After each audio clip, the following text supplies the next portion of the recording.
بسم اللہ الرحمن الرحیم الحمد للہ نحمده ونستعینه ونستغفره ونؤمن به ونتوکل علیہ نعوذ باللہ من شرور انفسنا ومن سیئات اعمالنا من يهده الله فلا مضل له ومن يضلله فلا هادي له ونشهد أن لا إله إلا الله وحده لا شريك له ونشهد أن سيدنا مولانا محمد عبده ورسوله نصدق أن سيدنا مولانا محمدا المهدي الموعود قد جاء ومضى صلى الله عليهما وآلهما وأصحابهما اجمعین اما بعد اعوذ باللہ من الشیطان الرجیم بسم اللہ الرحمن الرحیم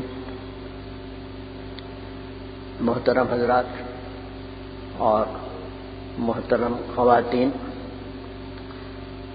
جیسا کہ آپ کو یاد ہوگا گزشتہ مجلس میں نے حضرت شاہ نظام کے متعلق ایک نقل شریف پیش کی تھی، جس میں یہ بتایا گیا تھا کہ حضرت مہدی موعود علیہ الصلاۃ والسلام دیدار کے معنی بتانا چاہ رہے تھے اور میاں سلام اللہ نے ان کو روک دیا۔ اس کے جواب میں مہدی علیہ الصلاۃ والسلام نے فرمایا کہ حق پوشیدہ نہیں رہ سکتا ہے۔ تو وہ نقل شریف میں دوبارہ آپ کی سماعت کے لیے پڑھ دیتا ہوں۔ نقلس حضرت میرا پیش میاں نظام گفتگ بودن معنی بینائی۔ نقل یہ ہے کہ مہدی موعود علیہ الصلاۃ والسلام بینائی کے معنی بتانا چاہ رہے تھے۔ میاں سید سلام اللہ میرا را عرض کردن پیش ایشان باید گفت۔ میاں سلام اللہ نے کہا کہ ان کے سامنے یہ معنی نہیں سنانا چاہیے۔ میرا فرمودن تو اس پر حضرت مہدی نے فرمایا میاں نظام حق گو ان نزد حق گو۔ میاں نظام جو ہے سچ کہنے والے ہیں اور سچ کہنے والے کے نزدیک حق پوشش نیست، حق نہیں چھپا رہ سکتا۔ تو اس نقل شریف میں پہلی بحث تو یہ ہے کہ مہدی علیہ السلام بینائی کے معنی بیان فرمانا چاہ رہے تھے۔ بینائی کا لفظ فارسی زبان کا ہے جس کے معنی دیدار کے ہیں، اور دیدار کو اردو میں دیکھنا کہتے ہیں۔ تو اس طرح سے لفظ بینائی کے معنی یا دیدار کے معنی یا دیکھنا، یہ لفظ ایسا تو نہیں ہے کہ اس کے معنی سمجھانے کی ضرورت ہو، لیکن جب حضرت خلیفۃ اللہ نے یہ فرمایا کہ بھئی بینائی دیدار خدا یا رویت اللہ کے کچھ معنی بھی ہوتے ہیں، تو ہم کو تسلیم کرنا پڑتا ہے کہ یقیناً یہ بات صحیح ہے۔ یعنی لفظ سے جو معنی سمجھ میں آتے ہیں اس سے ہٹ کر کے کچھ اور ہی معنی ہوتے ہیں۔ اب اس کی مثال ہم کو حضرت صلی اللہ علیہ وسلم کے زمانے میں یہ ملتی ہے کہ جب رمضان شریف آیا تو اللہ تبارک و تعالی نے سحری کے متعلق حکم جاری فرمایا۔ روزہ دار سحری کرتے ہیں صبح اٹھ کر کے، تو بھئی آخر سحری کب تک کرنا چاہیے؟ اس کے لیے کوئی وقت کی لمٹ ہونا ضروری ہے۔ تو قرآن میں یہ آیت نازل ہوئی حتیٰ یتبین الخیط الاسود من الخیط الابیض، یعنی تم کھاؤ پیو سحری میں جب تک کہ سفید تاگے سے کالا تاغا متمیز نہ ہو جائے، صاف سمجھ میں نہ آنے لگے۔ تو قرآن کی یہ آیت ہے حتیٰ یتبین الخیط الاسود من الخیط الابیض ہے۔ تو اب قرآن عربوں کی زبان میں نازل ہوا، عرب کی مادری زبان میں قرآن نازل ہوا، وہ عربی سمجھنے والے تھے۔ چنانچہ حضرت ایک صحابی ہیں عدی بن حاتم ان کا نام ہے، تو انہوں نے یہ کیا کہ رات کو سونے سے پہلے ایک سفید تاگا لیا اور ایک کالا تاگا لیا، دونوں کو اچھی طرح دیکھ کے تکیے کے نیچے رکھ لیا اور سو گئے، یعنی عشاء کے بعد کی بات ہے۔ رات میں اٹھتے تھے اور دونوں تاگوں کو دیکھتے تھے تو دونوں سمجھ میں نہیں آتے تھے۔ ظاہر ہے کہ اس زمانے میں الیکٹریسٹی کا سوال نہیں تھا، گھر ہوتے تھے، اندھیرے ہوتے تھے، معمولی سا چراغ ہوتا تھا، تو سفید تاگا اور کالا تاگا جو ملا ہوا تھا وہ سمجھ میں نہیں آ رہا تھا۔ اور تو وہ اس وقت تک کھاتے پیتے رہے، جب صبح صادق ہوئی کچھ اجالا پھیلنے لگا، وہ تاگے سمجھ میں آئے تو انہوں نے سحری بند کر دی۔ دوسرا دن صبح حضرت صلی اللہ علیہ وسلم کی خدمت اقدس میں وہ گئے اور انہوں نے کہا کہ یا رسول اللہ، میں نے سحری کا وقت معلوم کر لیا۔ کہا بھائی کیسے معلوم کیا؟ تو وہ ایک سفید تاگا لے لیا اور ایک کالا، دونوں کو ملا کے اپنے تکیے کے نیچے رکھ دیا، اور پھر جب ان میں تمیز ہونے لگی سحری کرنا چھوڑ دیا۔ تو حضرت صلی اللہ علیہ وسلم نے فرمایا کہ بھائی تمہارا جو تکیہ ہے وہ بہت لمبا معلوم ہوتا ہے مشرق سے مغرب۔ تو وہ حیران ہوئے کہ حضور یہ کیا بات؟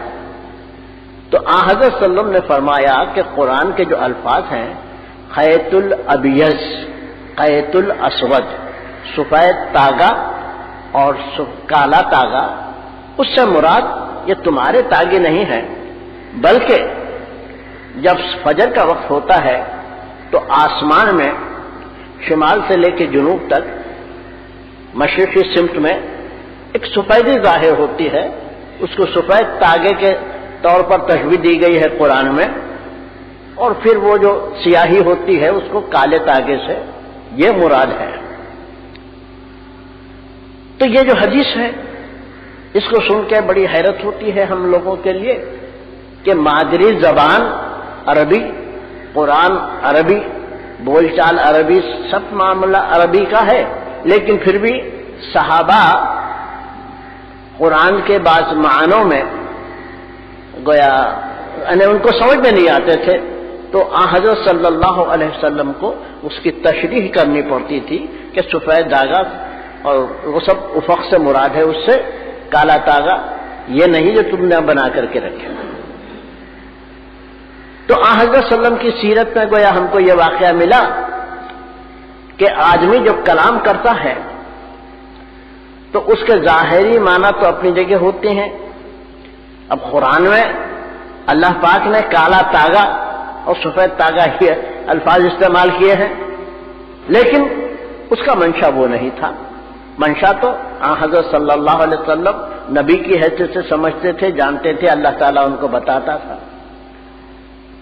تو اس مثال کے پیش نظر میں یہ عرض کرنا چاہتا ہوں کہ حضرت مہدی موعود علیہ السلام نے بینائی کے معنی بتائے۔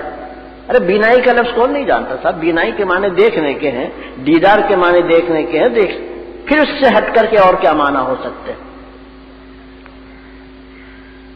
تو اب سوال یہ پیدا ہوتا ہے کہ مہدی علیہ السلام نے دیدار خدا کے کچھ معنی بیان کرنے چاہے، جس کو سلام اللہ صاحب نے روک دیا تھا، پھر مہدی علیہ السلام نے کہا کہ ایسا نہیں ہے، یہ ایک حقیقت ہے، اس حقیقت کو جاننے کا حق کم از کم شاہ نظام کو ضرور ہے۔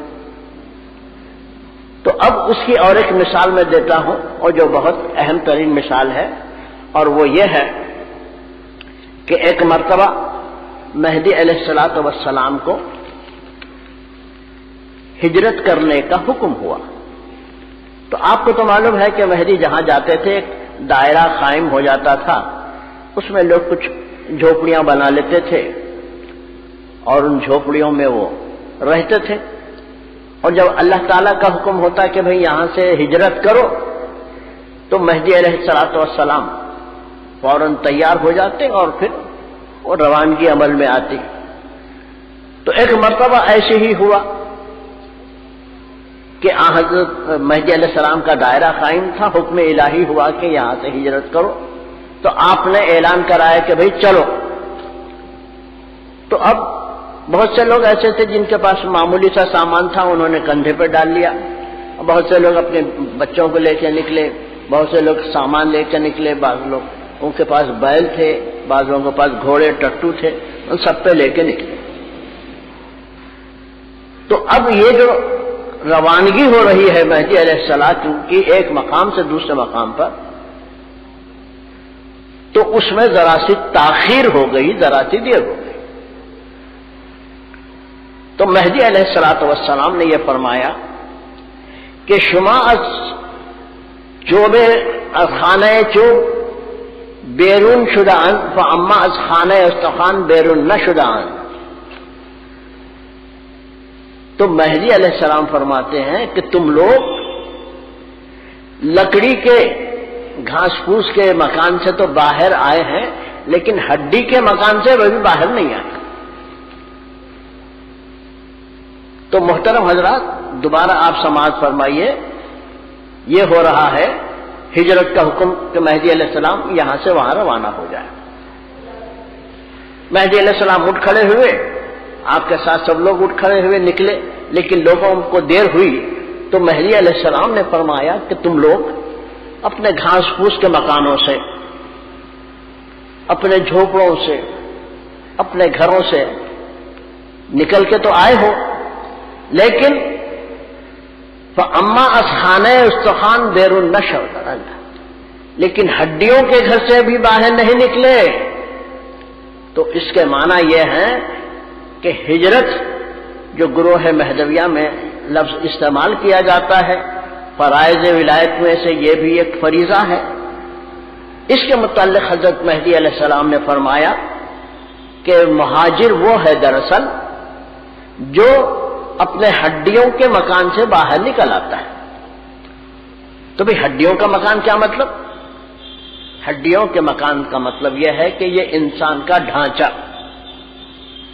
ظاہر ہے کہ سر سے پاؤں تک کچھ ہڈیاں ہیں، ان پر اللہ تعالیٰ نے گوشت مر دیا ہے، اس طرح سے انسان کی ایک شکل بنا دی گئی۔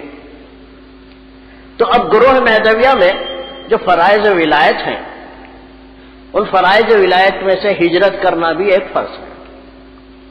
تو مہدی علیہ السلام فرماتے ہیں کہ ہجرت کی حقیقت یہ ہے کہ انسان اپنے جسم سے باہر آ جائے۔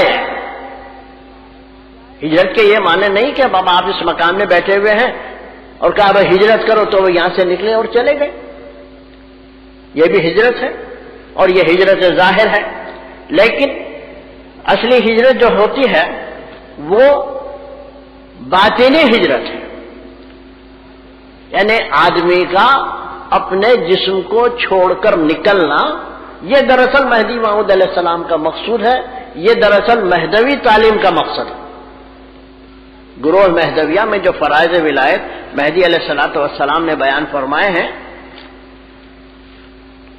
اس سلسلے کی مزید ایک نقل یہ ہے، نقل حضرت میرا فرمودن تاکہ از خانہ ظاہری اول ہجرت نہ کنن، ہجرت باطن حاصل نہ شود، لیکن ہجرت باطن بے ہجرت ظاہر نادر طرز کے کثیرہ حاصل شود، چنانچہ الناظر کالمعدوم۔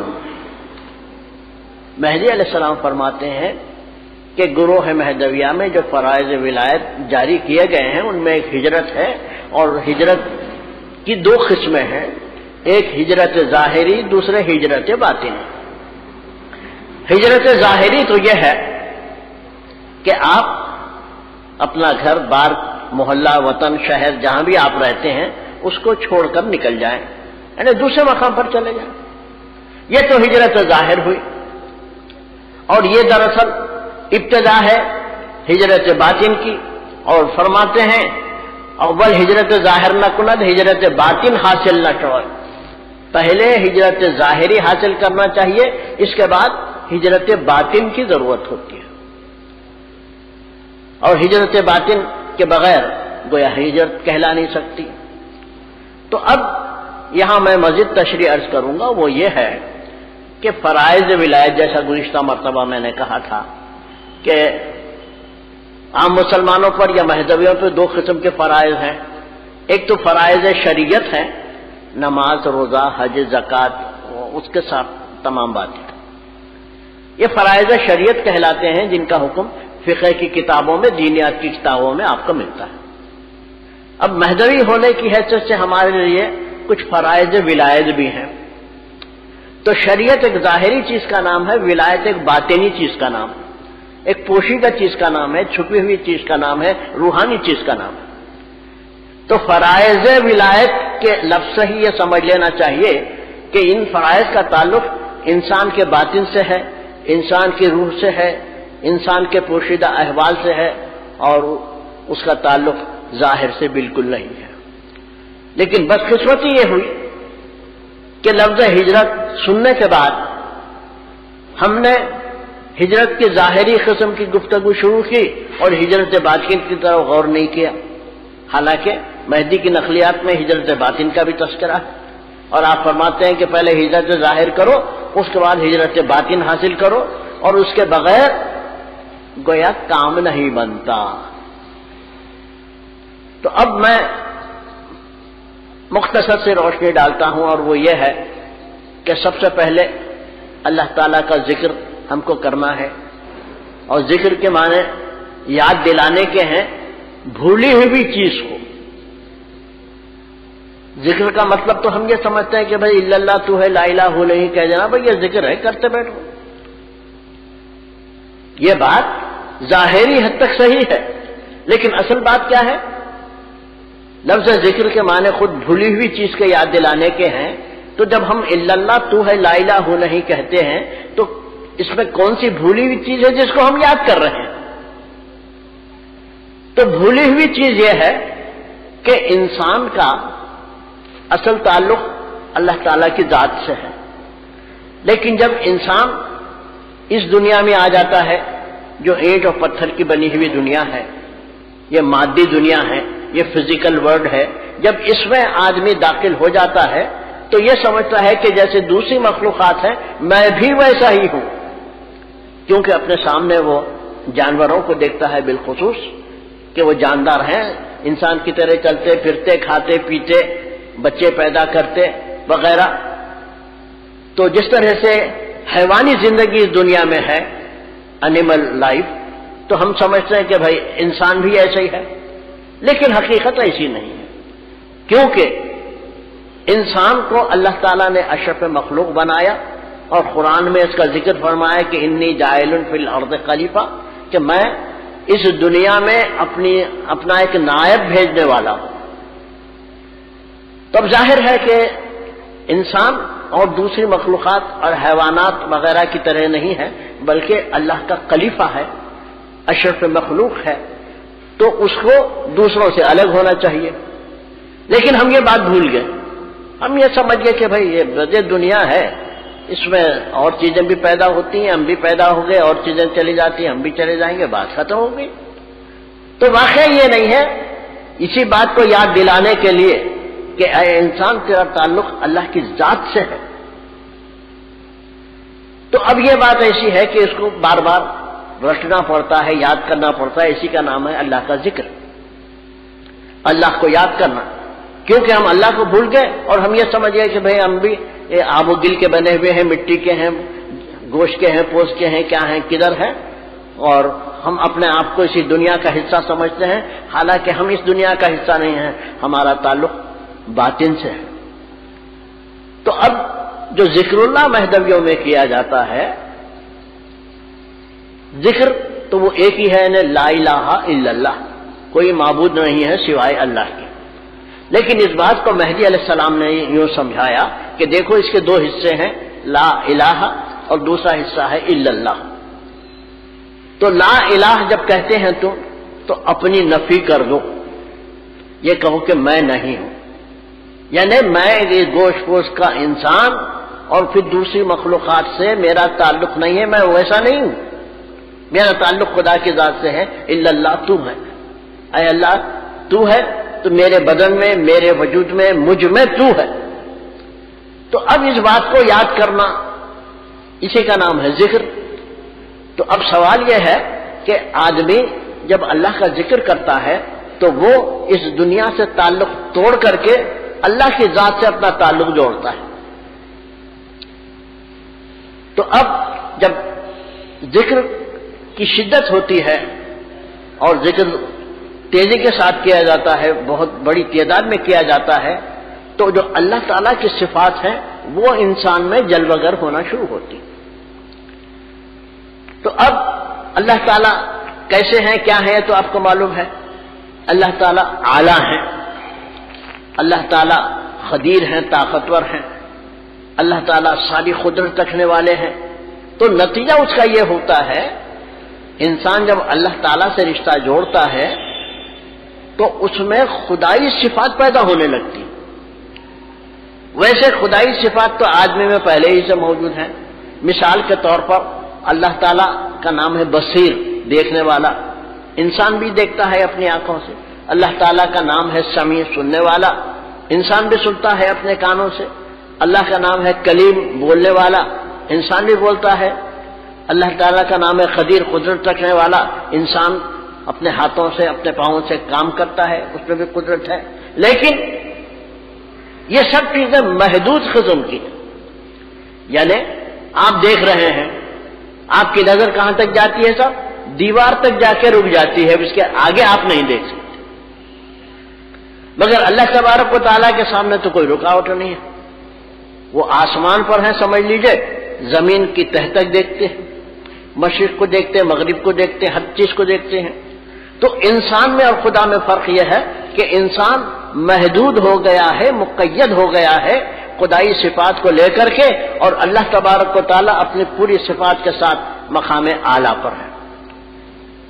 تو جب یہ کہا گیا کہ الا اللہ تو ہے، یعنی اے اللہ میرے جسم میں تو ہی ہے، یہ گوشت پوش، یہ جو کچھ ظاہری چیزیں ہیں یہ گویا عارضی ہیں، یہ فنا ہونے والی ہیں، ان کی حقیقت کچھ بھی نہیں ہے۔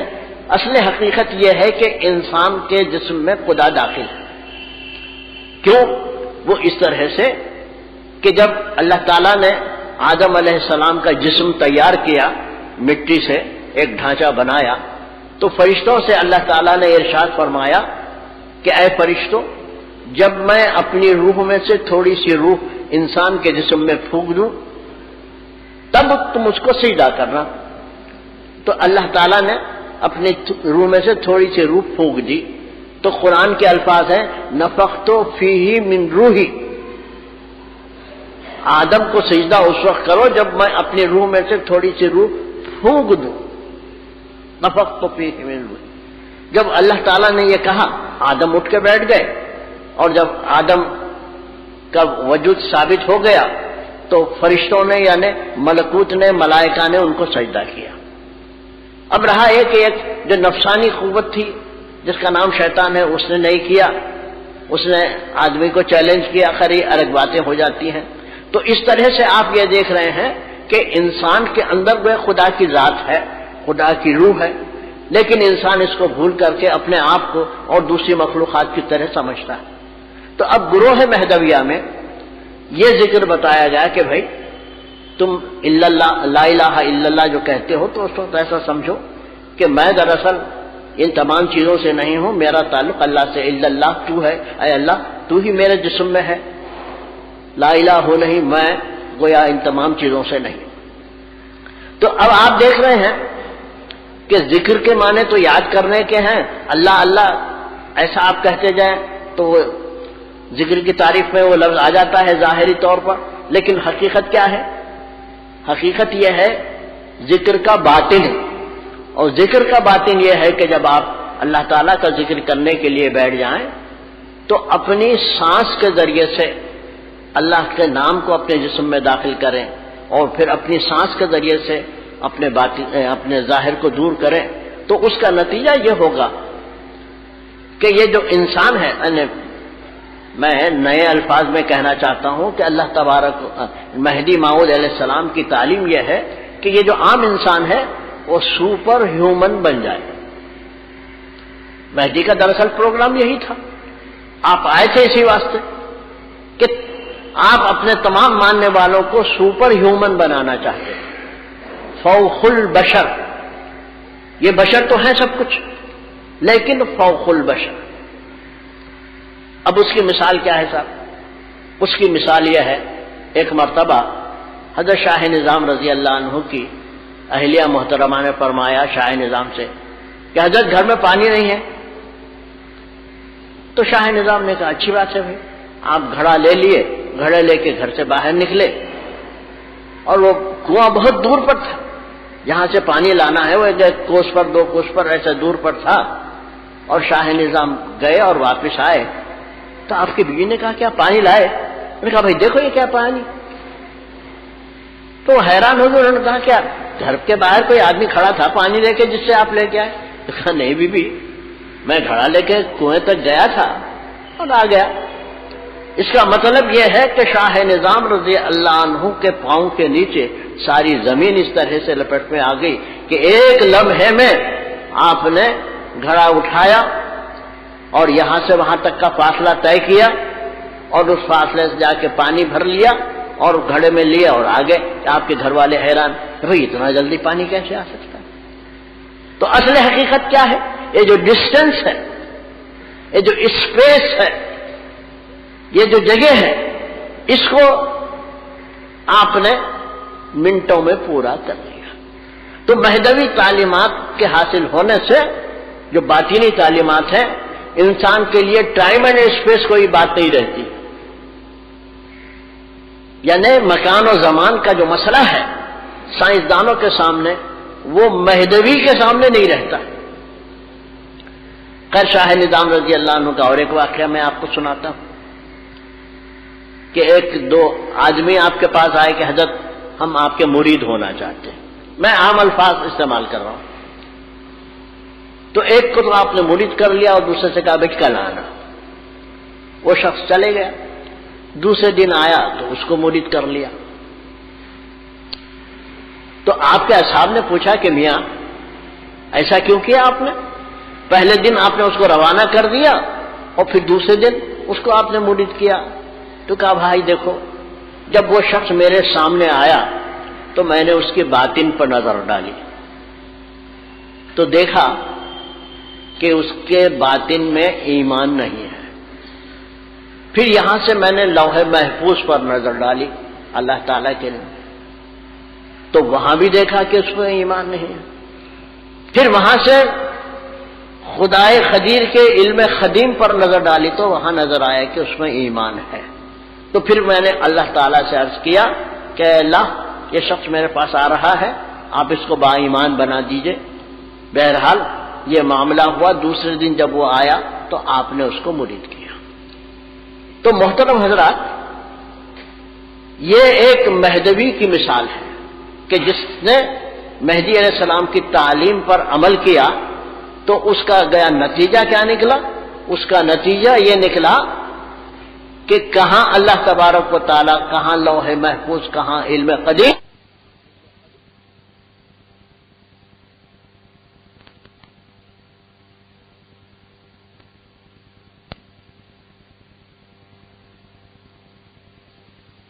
کہتے ہیں سپر ہیومن اسی کو کہتے ہیں۔ اگر مہدی علیہ السلام کی تعلیم ساری دنیا میں عام ہو جاتی تو یہ جھگڑے جو آپ دیکھ رہے ہیں آج ایسے جھگڑے نہیں ہوتے، یہ جو غارت گری آپ دیکھ رہے ہیں ایسی غارت گری نہیں ہوتی۔ تو خیر پھر میں اپنے موضوع پہ آ جاتا ہوں۔ مہدی علیہ السلام نے فرمایا کہ ابھی تم نے خانہ ظاہر سے ہجرت کی ہے، ہڈیوں کے گھر سے نہیں نکلے ہیں، اس سے نکلنا ضروری ہے۔ ہجرت اسی کو کہتے ہیں۔ گروہ مہدویہ میں ہجرت کا اصلی مطلب یہ ہے کہ انسان اپنے جسم کو چھوڑ کے اپنی روح کو جسم سے نکالے اور پھر اپنے جسم میں اس کو داخل کر لے۔ تو آپ کہیں بھائی یہ معنی تو ہم نے کہیں سنے نہیں، کہیں دیکھے نہیں، کہیں پڑھے نہیں، یہ آپ یہاں واعظ و بیان کی مجلس میں ایسا کیسا لوگوں کو بہکا دے رہے ہیں۔ تو واقعہ یہ نہیں ہے، واقعہ یہی ہے کہ خانہ استخوان سے نکلنا، اس کی ترکیب آپ بتا دی. ہڈیوں کے گھر سے آدمی کس طرح سے نکلے اور کس طرح سے داخل ہو. تو اب آپ دیکھیے کہ میاں ولی یوسف جو انصاف نامے کے مصنف ہیں، وہ اپنے مقام پہ یہ کہتے ہیں کہ اگر مہدی علیہ السلام کا دور ختم ہو جائے، پھر اس کے بعد اصحاب کا دور بھی ختم ہو جائے، تو مہدوی کو کیا کرنا چاہیے. تو میاں ولی یوسف انصاف نامہ جو کتاب ہے اس میں یہ لکھتے ہیں کہ مہدویوں کو یہ کوشش کرنا چاہیے کہ ملکوتی، جبروتی، لاہوتی لوگوں کی صحبت میں جا کر کے رہیں. تو یہ کون لوگ ہوتے ہیں بھائی؟ ملکوت کے معنی ہے فرشتوں کی دنیا. تو اب ہم کو گروہ مہدویہ میں ایسے آدمیوں کو تلاش کرنا چاہیے کہ جن کا رابطہ فرشتوں سے ہو، جن کے پاس فرشتے آتے جاتے ہوں یا وہ فرشتوں کی دنیا میں داخل ہوتے ہوں. پھر اس کے بعد فرمایا کہ جبروتی، تو ایسے لوگوں کو تلاش کرنا چاہیے کہ جن کا تعلق خدا کی صفات سے ہو، جو اللہ کی صفات جن میں ظاہر ہوتی ہوں اور پھر چلی جاتی ہوں، جن میں ظاہر ہوتی ہوں چلے جاتی ہوں، ایسے لوگ جبروتی ہوتے ہیں. اس کے بعد ایسے لوگوں کو تلاش کرنا چاہیے کہ جو لاہوتی ہوتے ہیں، جو خدا کی ذات میں فنا حاصل کر چکے ہیں. تو میاں ولی یوسف لکھتے ہیں کہ جب صحابہ کا زمانہ ختم ہو جائے اور آدمی مہدویت میں داخل ہونا چاہے تو اس کو یہ چاہیے کہ ملکوتی، جبروتی، لاہوتی مہدویوں میں جا کر کے رہے، تاکہ اس کو بھی روحانی طور پہ اتنا عروج حاصل ہو کہ وہ ان میں کا ایک شخص گنا جائے. اور اس کے بعد جو شخص ایسا نہیں ہے، مہدوی تو ہے لیکن اس کو یہ صحبت نہیں ہے، تو میاں ولی یوسف رحمت اللہ علیہ فرماتے ہیں دیکھیے کہ جو شخص اپنے آپ سے باہر آنے کی ہمت رکھتا ہے اس کو مہدوی کہنا چاہیے، اس کو منافق نہیں کہنا چاہیے، اس کو کافر نہیں کہنا چاہیے، غیر مہدوی نہیں کہنا چاہیے. تو حضرت نے یہ فرمایا میاں ولی یوسف نے کہ اہم شرط یہ ہے کہ جو شخص یہ ہمت کرتا ہو کہ اپنے آپ میں سے باہر آ جائے تو وہ شخص دراصل مہدوی ہے. تو اس کا مطلب یہ ہے کہ جو چیزیں میں آج آپ کو بیان کر رہا ہوں یہ ہماری کتابوں میں ہے، اور ہمارے سلف ان تمام باتوں کو جانتے تھے، پرانے لوگ، اور وہ ایک دوسرے سے گفتگو کرتے تھے. تو اس کے بعد خیر ایک جملہ یاد آ گیا، وہ بھی میں کہہ دوں لفظ سلف پر. انصاف نامے کی روایت یہ ہے، انصاف نامے کے مصنف لکھتے ہیں کہ سلف یعنی بزرگان قدیم کا طریقہ یہ تھا کہ جب وہ ایک دوسرے سے ملتے تھے تو دین کی خیریت پوچھتے تھے. آج طریقہ یہ ہے کہ ہم ملتے ہیں، ہاؤ ڈو یو ڈو، کیسے ہیں آپ، خیریت سے ہیں، آپ کے بچے امریکہ میں ہیں، کیا بھیجتے ہیں، سعودی عرب میں ہیں، کیا کر رہے ہیں. اور بہرحال ہم دنیا کے حالات پوچھتے ہیں لوگوں سے اور گویا ان کی آمدنی کی طرف نظر ڈالتے ہیں وغیرہ وغیرہ. ہم مہدوی ہیں لیکن اس نوبت کو پہنچے ہوئے. لیکن جو مہدوی سلف تھے، جو پرانے مہدوی تھے، تو وہ دنیا کی کیفیت نہیں پوچھتے تھے، دین کی کیفیت پوچھتے تھے. کہ تم کو مہدی علیہ الصلوۃ والسلام نے ایک مرتبہ ایک صاحب ملے، مہدوی صاحب، تو ان سے پوچھا کیا تم کو فراغت حاصل ہے؟ خوشحال یعنی کھا پی کے اچھے ہیں. انہوں نے یہ سمجھا تھا ہاں میرا جی میں فراغت سے ہوں. تو کہا نہیں، بندہ فراغت ظاہری نہیں پوچھتا ہے، فراغ باطن پوچھتا ہے. تو آدمی کی فراغت، آدمی کی خوشحالی، آدمی کا اطمینان، آدمی کا سکون، اس کا سیٹسفیکشن کس میں ہے؟ با خدا ہونے میں. فرمایا کہ اگر تم خدا کے ساتھ ہیں تو اس کو فراغت کہتے ہیں. قدیم مہدوی جب ایک دوسرے سے ملتے تھے تو پوچھتے تھے کہ تمہارا فراغت کیسی ہے، خوشحالی کیسی ہے. اس کا مطلب یہ ہے کہ تم خدا کے ساتھ ہیں یا خدا کے بغیر ہے. تو کوئی مہدوی ایسا نہیں ہو سکتا جو خدا کے بغیر رہے. رات دن اس کو خدا سے واسطہ رکھنا چاہیے. تو اب نتیجہ اس کا یہ نکلا کہ اگر وہ رات دن اللہ تعالیٰ کا ذکر کرتا رہے تو اس کی روح پاک ہونے لگتی ہے. حضرت صلی اللہ علیہ وسلم فرماتے ہیں حدیث پاک میں کہ ہر چیز کا ایک سائیکل ہوتا ہے. کیا مطلب صاحب؟ اس کا مطلب یہ ہے کہ آپ کے پاس کچھ لوہے کا کوئی چیز سامان ہے، فولاد کا سامان ہے، آپ نے اس کو ڈال دیا ایک کونے میں، تو وہ ہوا کھا کر، پانی کھا کر، گرد لگا کے زنگ آلود ہو جاتا ہے لوہا. تو اب جب لوہا زنگ آلود ہو گیا تو آپ لیتے ہیں اس کو دوسرے لوہے سے مارتے ہیں یا آگ میں اس کو جلاتے ہیں. آگ میں جلانے سے اس کا سارا زنگ دور ہو جاتا ہے اور پھر وہ لوہا یا فولاد چمکنے لگتا ہے. تو یہ جو عمل ہے سائیکل کرنے کا عمل ہے. محمد مصطفیٰ احمد مجتبیٰ صلی اللہ علیہ وسلم ہمارے رسول نے یہ ارشاد فرمایا کہ انسان کے دلوں کا بھی ایک سائیکل ہوتا ہے. انسان کے دل بھی زنگ آلود ہو جاتے ہیں. قرآن شریف یہ فرماتا ہے کہ انسان کے دل بھی زنگ آلود ہو جاتے ہیں. تو اب انسان کا دل جب زنگ آلود ہو گیا تو یہ کیسا ہوتا ہے؟ دنیا کی محبت سے. اطراف میں ہمارے جو یہ فزیکل ورلڈ ہے، یہ مادی عالم ہے، دنیا ہے، ہم اس سے محبت رکھتے ہیں، یعنی اچھے کپڑوں سے، اچھے کھانے سے، اچھے مکان سے، بہرحال یہ ساری جو مادی چیزوں سے ہم شوق رکھتے ہیں، محبت رکھتے ہیں. نتیجہ اس کا یہ ہوتا ہے کہ ہمارا زنگ آلود ہو جاتا ہے.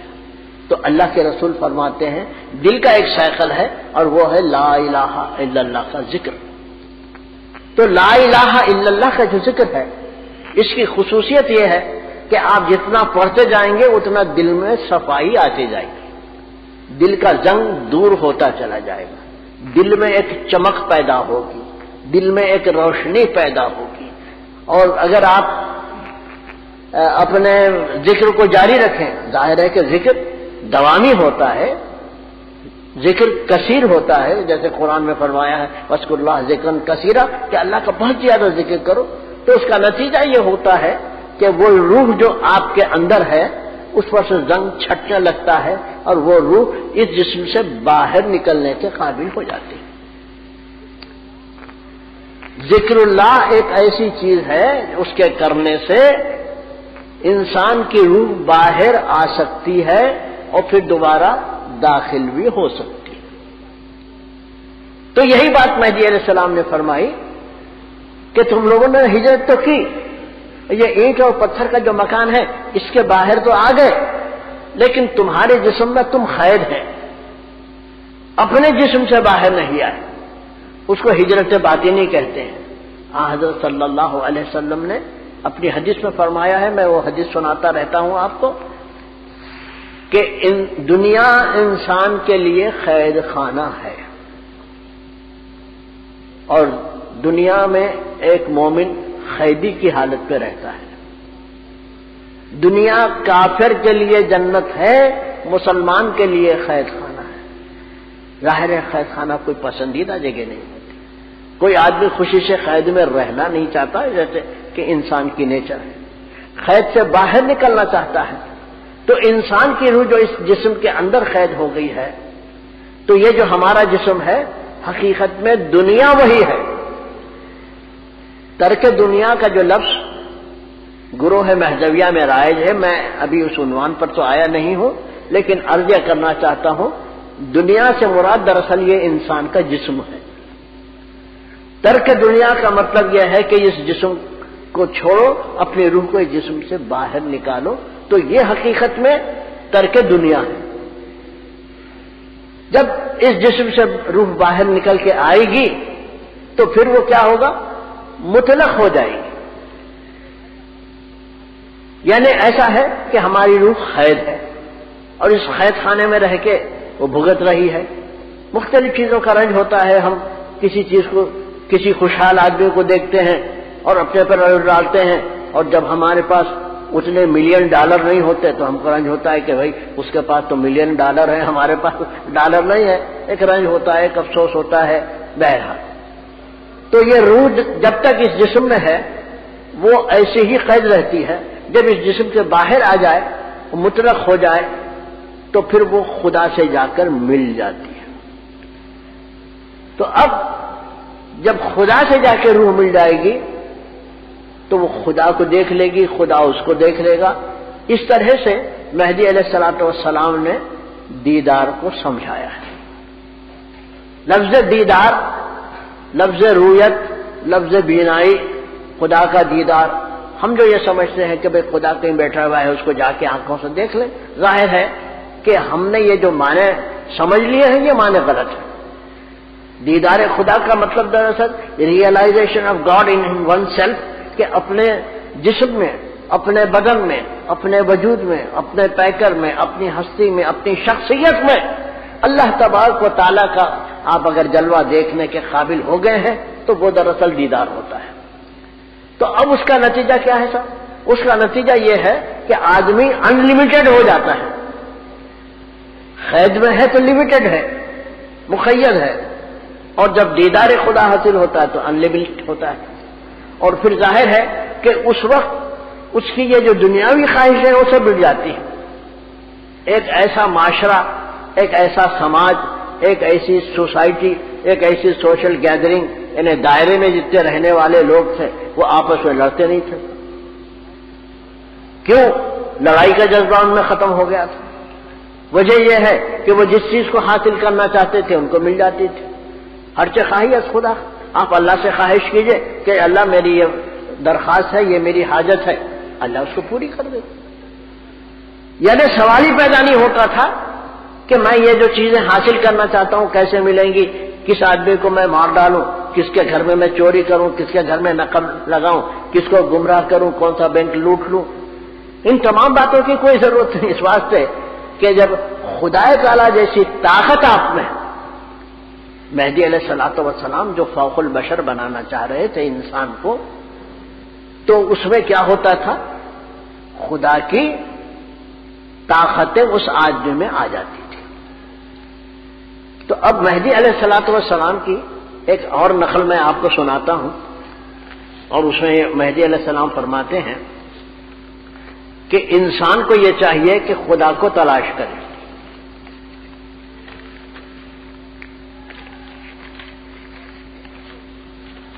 اور خدا کو آدمی اگر تلاش کرے گا تو اس کا نتیجہ کیا ہوگا؟ فرمودن مہدی علیہ السلام فرماتے ہیں، پیش طالب خدائے خدا خواہد رفت، طالب باعث شد خدا زود حاصل شود، یعنی طالب صالح۔ مہدی علیہ السلام فرما رہے ہیں، بڑی پیاری نقل ہے، غور سے سنیے اور یاد رکھیے۔ فرماتے ہیں کہ پیش طالب خدایا، پیش طالب خدائے خدا کجا خواہد رفت، جو شخص اللہ کا طلبگار ہے، اللہ کو حاصل کرنا چاہتا ہے، تو اس کے سامنے سے اللہ جائے گا کہاں؟ جو آدمی حقیقت میں اللہ کو حاصل کرنا چاہتا ہے تو اب وہ یہ سوچے گا بھائی میں کہاں جا کے دیکھوں اللہ تعالیٰ کو، اللہ تعالیٰ کو میں کہاں ڈھونڈوں؟ میں حاصل تو کرنا چاہتا ہوں اللہ تعالیٰ کو، میں کہاں ڈھونڈوں؟ تو قرآن نے اس کا جواب یہ دیا ہے، للہ المشرق والمغرب فأینما تولوا ثم وجہ اللہ۔ یاد رکھو، للہ المشرق والمغرب، مشرق میں بھی خدا ہے، مغرب میں خدا ہے، ساری دنیا میں خدا ہے۔ فأینما تولوا، جس طرف تم منہ پھیرو گے، ثم وجہ اللہ، وہاں تم کو اللہ نظر آئے گا۔ خدا کو تم حاصل کرنا چاہتے ہو اور یہ پوچھ رہے ہو کہ بھئی خدا کہاں ہے، میں جا کے حاصل کرنا چاہتا ہوں، تو مہدی علیہ السلام فرماتے ہیں کہ پیش طالب خدا خدا خواہد رب، ارے طلب کرنے والے سے اللہ جائے گا کہاں؟ قرآن کہتا ہے تم جدھر منہ پھیرو ادھر خدا ہے۔ مہدی علیہ السلام فرماتے ہیں خلق خدائے رامی بیند اما نمی شناسد، یہ ساری جو مخلوق ہے، آپ ہم ساری دنیا کے لوگ خدا کو دیکھ رہے ہیں، خدا ان کو نظر آ رہا ہے، اما نمی شناسد، لیکن پہچان کے لیے ہر شخص کو خدا نظر آتا ہے، ہر شخص خدا کو دیکھ رہا ہے۔ خلق خدائرہ میں بینت، ساری مخلوق خدا کو دیکھتی ہے، اما نمی شناست پہچانتی نہیں ہے۔ تو مطلب کیا ہوا؟ اصل مسئلہ شناخت کا ہے، پہچان کا ہے، معرفت کا ہے، ریکگنیشن کا مسئلہ ہے کہ بھئی خدا کون ہے، کہاں ہے، کیسا ہے۔ چنانچہ اقبال یہ کہتے ہیں کہ آدمی کو خدا کو پانے کا شوق ہونا چاہیے، اور وہ شوق بھی جنون کی حد تک پہنچ جائے۔ مہدی علیہ السلام فرماتے ہیں کہ اللہ کا عشق پیدا کرو، اور عشق جو ہے جنون کو کہتے ہیں۔ تو اقبال کیا کہتے ہیں؟ در دست جنون من جبریل زبوں سیدے، جزداں بکمند آور اے ہمت مردانہ۔ اقبال یہ کہتے ہیں کہ مجھے خدا کو پانے کا ایک جنون ہو گیا، مجھ میں شدت کی طلب پیدا ہو گئی، میری شدید خواہش ہے کہ میں خدا کو پالوں، حاصل کر لوں، مجھے ایک عشق ہو گیا۔ تو اب جب میں خدا کو پانے کے لیے نکلتا ہوں تو ملکوت میرے سامنے آتا ہے، فرشتوں کی دنیا۔ تو میں فرشتوں کا شکار نہیں کرنا چاہتا، جیسے شاہین نکلتا ہے شکار کرنے کے لیے، جیسے شکاری نکلتا ہے شکار کرنے کے لیے، اس کے سامنے کوئی چھوٹی موٹی چیز آتی تو وہ شکار نہیں کرتا۔ وہ تو کہتا ہے صاحب میں تو شیر کا شکار کرنے کے لیے نکلا ہوں، میں تو ایک بہت بڑی چیز کو حاصل کرنے کے لیے نکلا ہوں۔ اور واقعہ یہی ہے کہ آدمی چھوٹی چھوٹی چیزوں کے حصول میں اپنے وقت کو ضائع نہ کرے۔ یہ جو ساری دنیا ہے ایک حقیر سی چیز ہے۔ الدنیا وجیفتن، یہ دنیا مردار چیز ہے۔ حضرت صلی اللہ علیہ وسلم فرماتے ہیں کہ دنیا کو حاصل کرنے کی کوشش جب آدمی کرتا ہے تو ایک مردار چیز کو حاصل کرنے کی کوشش کرتا ہے۔ تو اقبال کیا کہتے ہیں؟ جب میں خدا کو حاصل کرنے کے لیے نکلتا ہوں تو مجھے فرشتے ملتے ہیں، ساری دنیا ملتی ہے، مجھے نہیں چاہیے کہ میں ان چیزوں کو حاصل کروں۔ فرشتوں کو لے کے ہم کیا کریں گے؟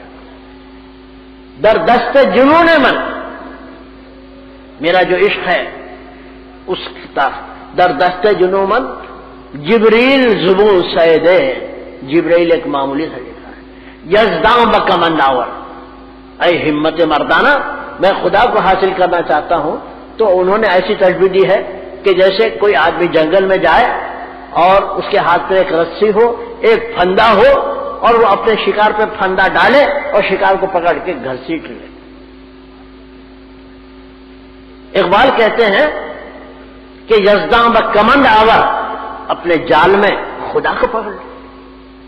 مہدی علیہ السلام فرماتے ہیں پیش طالب خدا، خدا خواہد رفت، طلب کرنے والے کے سامنے سے خدا جائے گا کہاں؟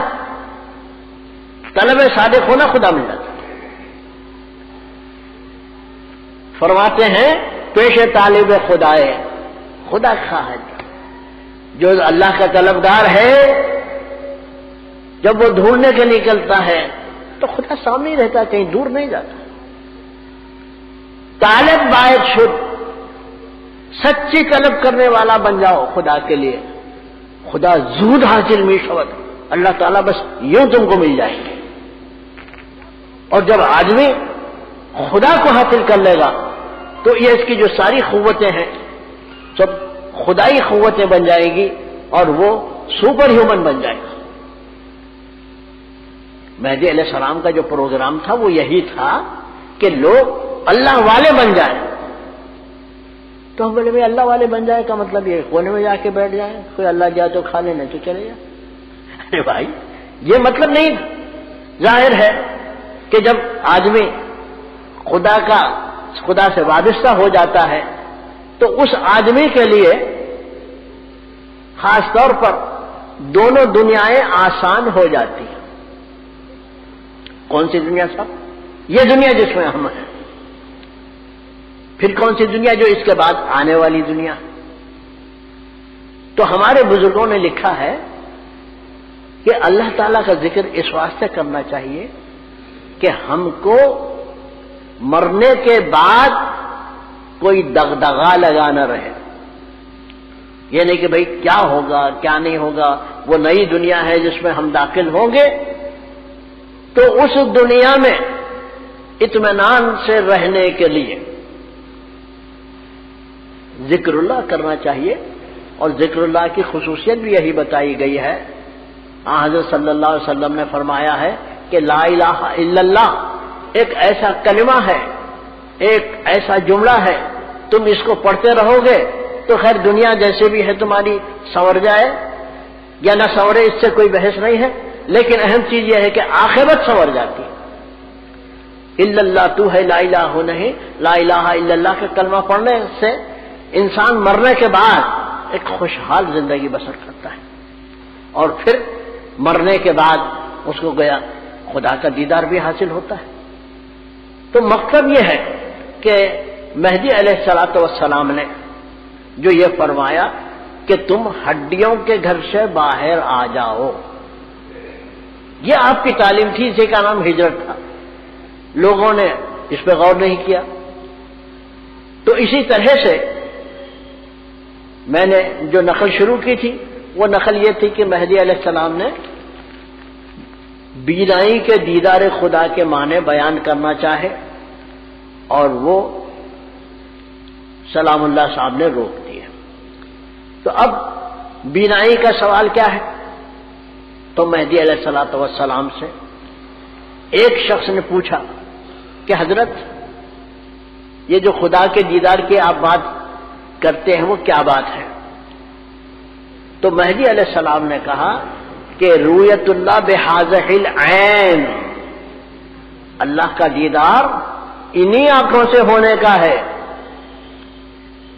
اب مجھے ایک بات یاد آئی، آپ سے عرض کرتا ہوں، کسی بھی خوشنما زمین کو دیکھ کر کے ہم کہتے ہیں، اور بعض لوگ کشمیر کے بارے میں کہتے ہیں، کیا کہتے ہیں؟ اگر فردوس بر روئے زمین است، اگر جنت آپ دیکھنا چاہتے ہیں زمین پر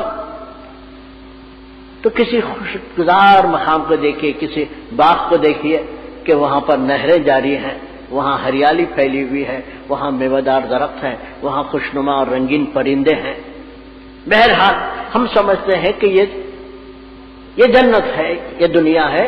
اگر فردوس بر روئے زمین است، اگر جنت زمین پہ ہے، ہمین است و ہمین است و ہمین است، یہی ہے۔ تو مہدی علیہ الصلوۃ والسلام سے لوگوں نے پوچھا کہ دیدار کا مطلب مہدی علیہ السلام نے فرمایا بہذہ العین، انہی آنکھوں سے۔ کیا مطلب صاحب ان آنکھوں سے؟ تو محترم حضرات اس بات پہ غور فرمائیے کہ اہل سنت والجماعت کا یہ عقیدہ ہے کہ انسان، ہاں یہاں پر اتنا بھی کہہ دوں کہ اسلام میں دو فرقے ایسے ہیں جو دیدار خدا کو مانتے ہی نہیں۔ ایک فرقے کا نام ہے معتزلہ، دوسرے فرقے کا نام ہے شیعہ۔ یہ لوگ دیدار خدا سے بالکل بے خبر ہیں اور کہتے ہیں کہ خدا کا دیدار نہ اس دنیا میں ہوگا نہ اس دنیا میں ہوگا۔ اہل سنت والجماعت ہیں، وہ کہتے ہیں کہ دیدار خدا جنت میں ہوگا۔ مہدوی ہیں جو کہتے ہیں کہ دیدار خدا اس دنیا میں ہوگا، یہاں ہوگا۔ کیا مطلب صاحب اس کا مطلب یہ ہے کہ آپ اپنی اس باڈی کے ساتھ جو گوشت پوست کی بنی ہوئی ہے، ان آنکھوں کے ساتھ جو گوشت پوست کی بنی ہوئی ہے، دنیا کی ہیں، میٹیریل ہیں، مادی ہیں، ان سے خدا کا دیکھنا، ذرا غور فرمائیے۔ اہل سنت یہ کہتے ہیں کہ مرنے کے بعد جنت میں داخل ہونے کے بعد اللہ کا دیدار ہوگا، اور مہدی علیہ الصلوۃ والسلام نے فرمایا کہ رؤیت اللہ بہذہ العین، اللہ کا جو دیدار ہے انہی آنکھوں سے ہونا ہے، اسی دنیا میں ہونا ہے۔ یہی ہے مہدویت کا جو خلاصہ ہے، وہ یہی ہے کہ اس دنیا میں، اس میٹیریل ورلڈ میں، فزیکل ورلڈ میں، اس مادی دنیا میں ہم کو خدا کو دیکھنا ہے۔ مہدیوں کا یہی ایک ڈیسٹینیشن ہے، یہی ایک پروگرام ہے، اور ان کی یہی ایک زندگی ہے، اور کچھ بھی نہیں۔ تو اب اگر مہدوی اپنے پروگرام کو بھول گئے، اپنی منزل مقصود کو بھول گئے، ان کو اصل میں کرنا کیا ہے یہ معلوم نہیں، وہ کچھ بھی ان کو یاد نہیں، اور پھر صرف اتنا کہتے ہیں کہ خد جاؤ مزہ آئے چلے گئے۔ ارے بھئی یہ بات تو ایک الگ سی بات ہے، لیکن مہدی علیہ السلام جو پروگرام لائے تھے انسان کو سپر ہیومن بنانے کا، اس کا ہم تذکرہ کیوں نہیں کرتے؟ یہ ہے کہ ہم بھول گئے۔ مہدی علیہ السلام آئے ان کے ساتھ ان کی ساری تعلیم بھی چلے گی؟ ایسا نہیں ہے. مہدی علیہ السلام تشریف لائے اور دنیا کو اپنی تعلیم دے کے گئے اور مہدویوں کو اس کا نمائندہ بنا کے گئے. تو ایک آخری نقل معمولی سی ہے، میں سنا کے ختم کرتا ہوں اپنے بیان کو. مہدی علیہ السلام فرماتے ہیں کہ میرے بعد اس دنیا میں رہو تو کس طرح سے رہو؟ چیپڑی چندھیلی بینائی حاصل کر کے رہو. فرمودن کسانے کے ماں ازما ہستن. دیکھیے صاحب ذرا صبر سے سنیے. مہدی علیہ السلام فرماتے ہیں کسانے کے ماں از ہستن نابینا نمی میرن. جو لوگ ہم سے تعلق رکھتے ہیں، مہدی نے کیا فرمایا؟ جو لوگ ہم سے تعلق رکھتے ہیں وہ اندھے ہو کر نہیں مریں گے. اگر آپ مہدی سے تعلق رکھتے ہیں تو آپ کو بینائی حاصل کرنا ضروری ہے. اور مہدی علیہ السلام فرماتے ہیں کہ جو ہمارے ہیں وہ اندھے ہو کر نہیں مریں گے. تو اپنے آپ کو مہدوی ثابت کرنے کے لیے یہ ضروری ہے کہ ہم بینائی حاصل کریں، رؤیت اللہ حاصل کریں. اور مہدی فرماتے ہیں بارے چیپڑی چنہیلی بینائی کو حاصل کر کے جیو تا فلا یاب. مہدی علیہ السلام فرماتے ہیں کہ میرے بعد اگر تم مکمل دیدار خدا حاصل نہیں کرتے تو مہدی علیہ السلام نے مثال دی. جب آدمی سو کے اٹھتا ہے تو اس کی آنکھوں میں میل بھر جاتا ہے. جب آنکھیں کھول کے دیکھتا ہے تو کوئی چیز صاف نظر نہیں آتی. اس کی آنکھوں میں میل جب بھر جاتا ہے تو آنکھیں چندھیانے لگتی ہیں. تو مہدی علیہ السلام فرماتے ہیں کہ بارے چیپڑی چندھی بینائی حاصل کر. مہدی علیہ السلام ہر مہدوی سے کہہ رہے ہیں کہ بھائی تم بغیر دیدار کے مت رہو، کم از کم اتنی بینائی حاصل کرو جیسے کہ ایک آدمی مدھم طور پر دھندلے طور پر خدا کو دیکھتا ہے تا فلاح یابی، تاکہ تم کو فلاحیت حاصل ہو. تو مہدوی کی شان یہی ہے، مہدوی کی نشانی یہ ہے کہ اس دنیا میں وہ خدا کو حاصل کرتا ہے. اس کے لیے اپنی روح کو پاک و صاف کرنا اور اس جسم سے نکالنا ضروری ہے. اللہ تعالیٰ سے میں دعا کرتا ہوں کہ اللہ تعالیٰ ہمیں ایسی توفیق عطا فرمائے کہ ہم مہدی علیہ السلام کی حقیقی تعلیم پر حقیقی طور پر عمل کرنے کے قابل ہو جائیں. وآخر دعوانا ان الحمد للہ.